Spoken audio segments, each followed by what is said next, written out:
Assalamualaikum warahmatullahi wabarakatuh. Bismillahirrahmanirrahim. Alhamdulillahirabbil alamin wa bihi nasta'inu ala umurid dunya waddin. Asyhadu an la ilaha illallahul malikul haqqul mubin wa asyhadu anna sayyidana Muhammadan abduhu wa rasuluh shadiqal wa'dil amin. Allahumma shalli wa sallim ala abdika wa rasulika khatamin nabiyyin wa akramil awwalin wal akhirin sayyidina Muhammad wa ala alihi wa sahbihi wa tabi'in wa farrij alal muslimin ya qawiyyu ya matin wa bisyarril zalimin wa la hawla wa la quwwata illa billahil aliyyil azim. Allahumma salli ala sayyidina Muhammadin muhyin nufus salatan a'inna biha ala jami'id durus wa ala alihi wa sahbihi wa sallim. Allahumma salli ala sayyidina Muhammad habibil mahbub syafil ilali wa mufarrijil kurub wa ala alihi wa sahbihi wa sallim tasliman katsira. Amma ba'du, faqala al-muallifu hadratus Syekh Muhammad Hashim bin Asy'ari Jombang rahimahullahu ta'ala wa 'ada alaina wa afadana min barakatihi wa asrarihi wa nafahatihi wa anwarihi wa ulumihi wa karamatihi fid dharain amin. Allahumma arinal haqqa warzuqna Allahumma arinal haqqa haqqa warzuqna tiba'ahu wa arinal batila batila warzuqna jitinabah.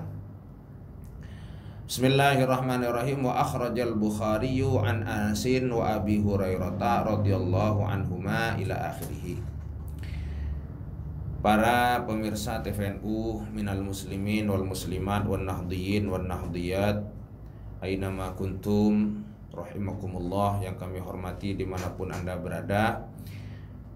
Bertemu lagi dalam kajian kitab At-Tanbihatul Wajibat karya Hadratus Syekh Muhammad Hashim bin Asy'ari Jombang rahimahullahu ta'ala.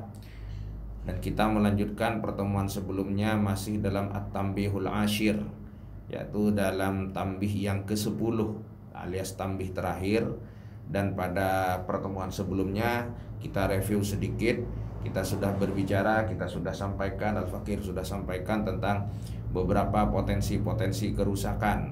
Dan bahkan bukan hanya potensi, tapi kerusakan-kerusakan yang nyata yang muncul akibat adanya peringatan Maulid Nabi Sallallahu Alaihi Wasallam. Namun dalam peringatan itu disertai dengan hal-hal yang mungkarat atau bahkan mungkin peringatan itu memang disetting dengan acara-acara yang mungkarat. Nah, dalam bagian akhir ditegaskan bahwa mengadakan peringatan Maulid Nabi dengan acara yang mungkarat itu sama saja dengan menyakiti Nabi Shallallahu Alaihi Wasallam. Bagaimana tidak, kita merayakan kelahiran beliau, kita menjadikan momen kelahiran beliau sebagai media untuk melakukan maksiat. Betapa menyakitkan para pemirsa yang berbahagia. Nah, pada bagian ini Hadratus Syekh menyampaikan beberapa hadis yang bisa menjadi tambahan penegasan dari tanbih-tanbih beliau sebelumnya. Wa akhrajal Bukhari an Anasin wa Abi Hurairah. Imam Bukhari meriwayatkan hadis bisanadihi dari Sayyidina Anas dan Sayyidina Abi Hurairah radhiyallahu taala anhuma. Yang beliau katakan adalah annahu sallallahu alaihi wasallam qala, bahwa Kanjeng Nabi sallallahu alaihi wasallam bersabda anillahi taala, dengan menyampaikan firman Allah atau yang kita kenal dengan hadis qudsi. Jadi yang beliau sampaikan ini adalah langsung berbentuk firman Allah, cuma redaksinya dari beliau sendiri. Allah berfirman, man ahanali waliyan, barang siapa yang menghinakan, merendahkan, meremehkan salah seorang waliku, kekasihku, faqad barazani bil muharabati, maka orang itu berarti menantangku perang. Itu ancaman Allah Subhanahu wa taala. Wa fi riwayatin lahu, dan dalam salah satu riwayat juga yang diriwayatkan oleh Imam Bukhari, qala Rasulullah bersabda, qala Allahu taala, Allah berfirman, man adali waliyan, dalam redaksi atau matan lain man adali waliyan, barang siapa yang memusuhi waliku, faqad adzantuhu bil harbi, maka aku mengumumkan perang padanya. Intaha, selesai, ma rawahul Bukhari, hadis yang diriwayatkan Imam Bukhari.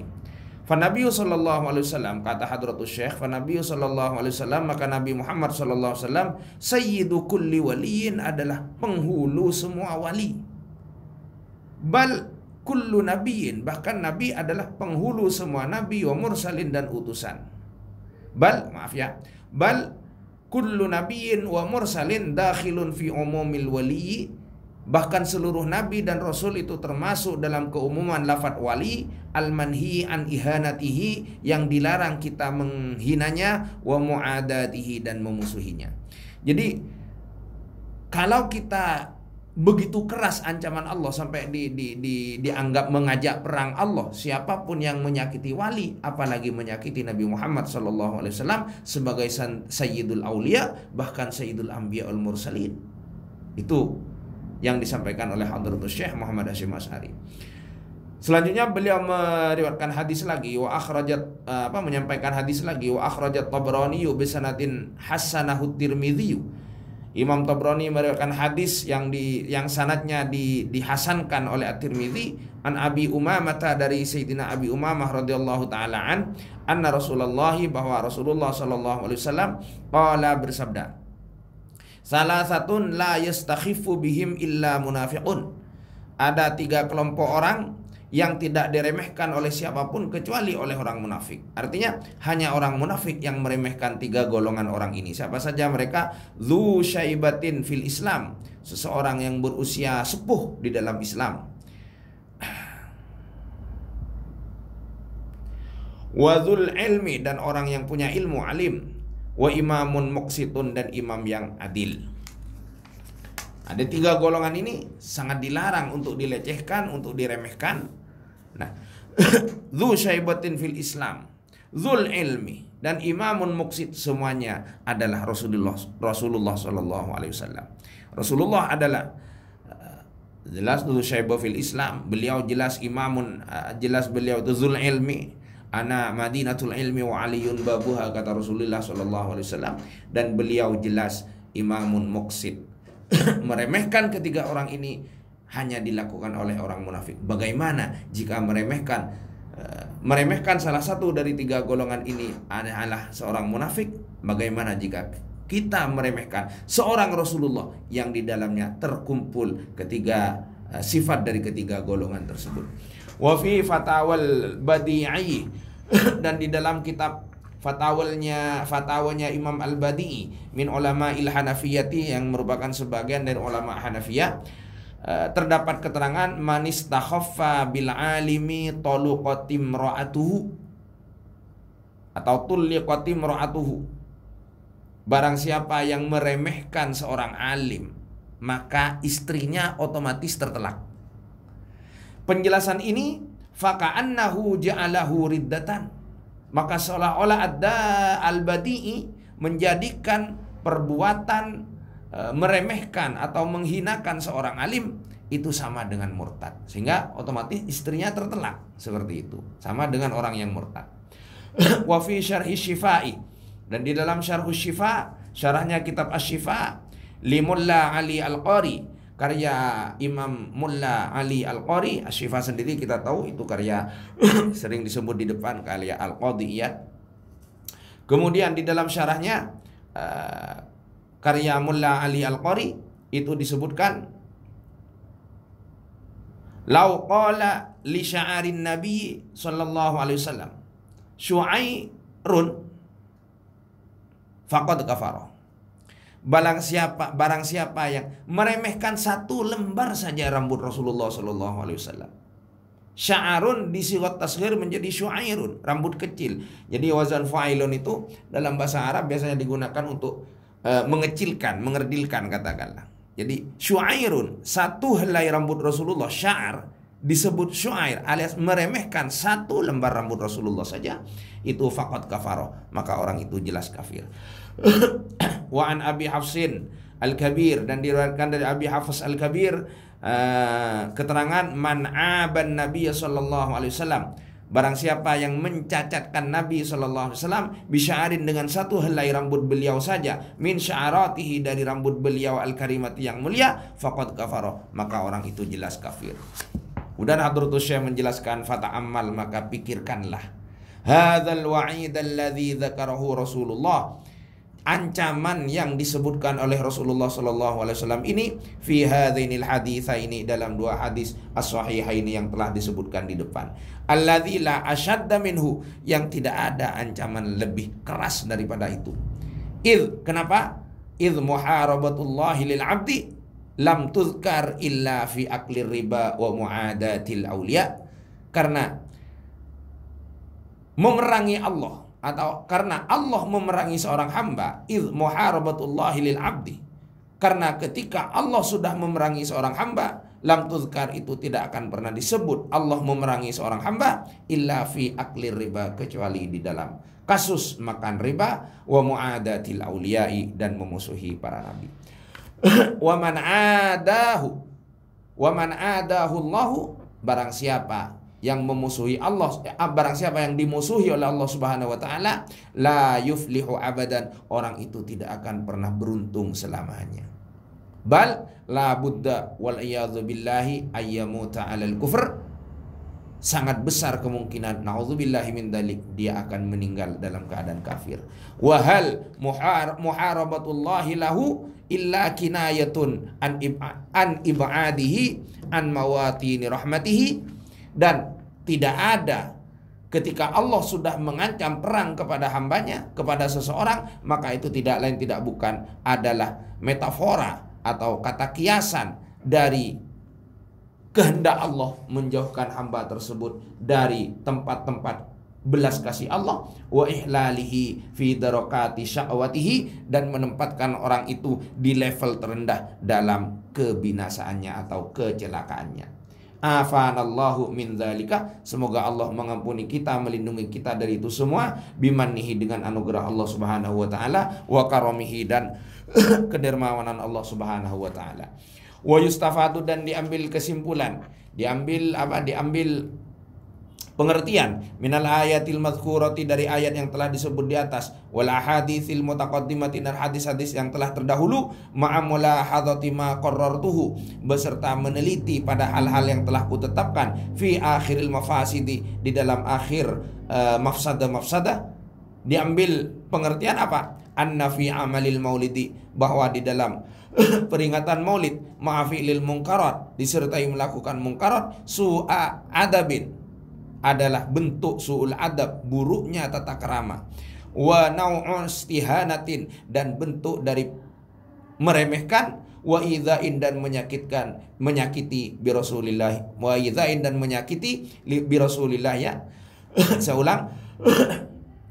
Anna fi amalil maulidi, bahwa di dalam peringatan maulid, ma'afilil munkarat, yang disertai perbuatan mungkar, su'a adabin, itu terdapat su'ul adab, keburukan tata krama, wa nau astihanatin, dan bentuk dari pengolok-olokan, wa idzain, dan menyakiti bi Rasulillah, pada Rasulullah sallallahu alaihi wasallam.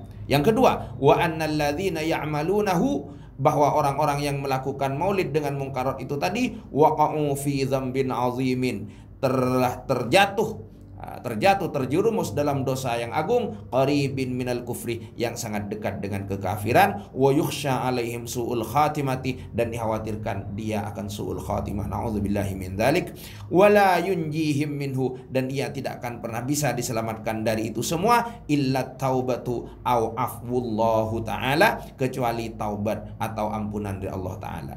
Jadi falau qasadu bidzalikal istighfafa, kalau memang itu yang tanpa sengaja, ya, itu yang tanpa sengaja. Kalau sengaja, memang sengaja mengadakan maulid untuk meremehkan, menghinakan Nabi Muhammad, wal istihza, dan sengaja mengadakan maulid untuk mengolok-olok bi Rasulillah, pada Rasulullah sallallahu alaihi wasallam, fala syakka fi kufrihim, maka tidak ada keraguan lagi tentang kekafiran mereka.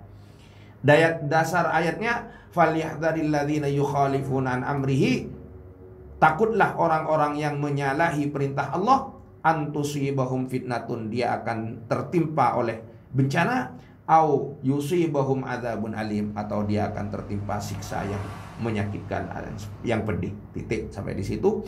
Fal wajibu ala wulati umuril muslimina, maka yang wajib atas siapapun yang berwenang mengurusi kaum muslimin, apa kewajibannya? Waman lahum qudratun, dan siapapun yang punya kemampuan untuk itu, aqamallahu bihim da'aimaddin. Ini doa dari Hadratus Syekh untuk ulatu umuril muslimin dan man lahum qudratun, untuk orang-orang yang berwenang mengurusi kaum muslimin dan orang-orang yang punya kemampuan. Didoakan oleh Hadratus Syekh, aqamallahu bihim da'aimaddini, semoga Allah menegakkan tiang-tiang agama beserta mereka, wa adhadha bihim syubuhatil mu'anidina, dan semoga Allah menghancur leburkan syubhat-syubhat yang ditempat dengan mereka.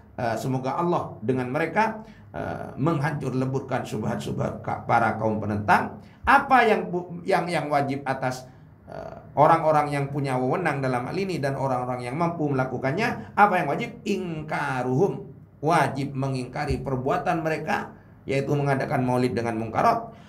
Wa ta'ziruhum at-ta'zirah al-balighah, dan mentakzir mereka, menghukum mereka, memberi mereka sanksi dengan sanksi yang maksimal, allaiqa bi amsalihim, yang layak dengan orang-orang semacam mereka. Tujuannya liyartadi'u, agar mereka tercegah an amsali hadhil fi'lati al-qabihatil mukhziyati, dari melakukan perbuatan-perbuatan semisal ini yang memang buruk dan menghinakan, allati takadu an tukhrijal insana, yang hampir nyaris mengeluarkan manusia anda iratil imani, dari batas wilayah keimanan. Na'udzubillahi min dzalik. Jadi ini tegas sekali ya Hadratus Syekh, para pemirsa dimanapun Anda berada. Hadratus Syekh tegas sekali menganjurkan kepada siapapun yang punya wewenang dalam hal ini atau punya kemampuan dalam hal ini untuk mengingkari hal-hal tersebut dan mencegah terjadinya hal-hal tersebut. Dan kalau terlaksana, diharapkan dianjurkan, bahkan ditekankan agar orang-orang yang punya wewenang dalam hal ini memberikan mereka sanksi yang tegas, yang maksimal, agar orang-orang lain tidak terjerumus ke perbuatan yang sama-sama buruk seperti ini. Na'udzubillahi min dzalik. Selanjutnya khatimatun, ini adalah akhir dari tambih yang ke-10. Alhamdulillah ila akhirih, wallahu a'lamu bishawab. Saya cukupkan sampai sekian pertemuan kali ini.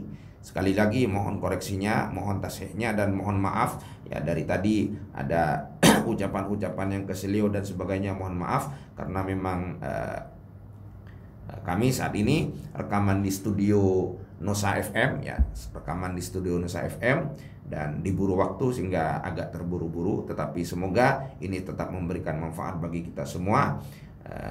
Yang benar semata-mata dari Allah dan yang salah semata-mata dari kebodohan al-fakir.